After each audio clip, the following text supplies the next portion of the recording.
আজ শুক্রবার 14 মার্চ 2025, 29 ফাল্গুন 1431 বঙ্গাব্দ, 13 রমজান 1446 হিজরি। জানিয়ে দেব আজকের দৈনিক আমার দেশ পত্রিকার শিরোনামগুলো।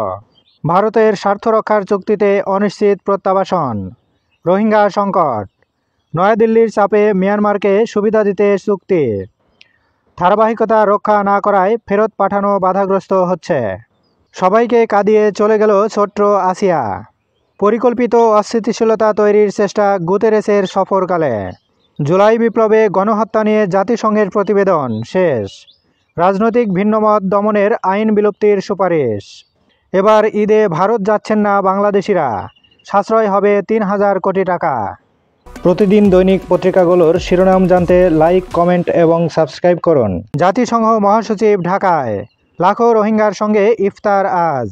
পররাষ্ট্র মন্ত্রণালয়ের ব্রিফিং, চীনে জিনপিংয়ের সঙ্গে ইউনুসের বৈঠক 28 মার্চ। আত্মগোপনে থেকেই তৎপর তাকসিম, 15,000 কোটি টাকার দুর্নীতির অভিযোগ। হাসিনার প্রশ্রয়ে লুটপাটের আখড়া বানান ওয়াসাকে, 25,000 কোটি টাকার ঋণ ওয়াসার। ঢাবির 70 শিক্ষক ও 122 ছাত্রলীগ ক্যাডার শনাক্ত, জুলাই বিপ্লবে হামলা। প্রাথমিকের প্রধান শিক্ষকরা পাচ্ছেন দ্বিতীয় শ্রেণীর কর্মকর্তার মর্যাদা। 560 মডেল মসজিদ নির্মাণে দুর্নীতি তদন্তে কমিটি। হতাহতদের উদ্ধারে গিয়ে গুলিবিদ্ধ ইমন, কাতরাচ্ছেন হাসপাতালে।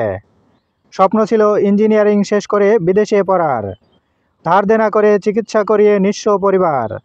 বিদেশে উন্নত চিকিৎসার দাবি পরিবারের।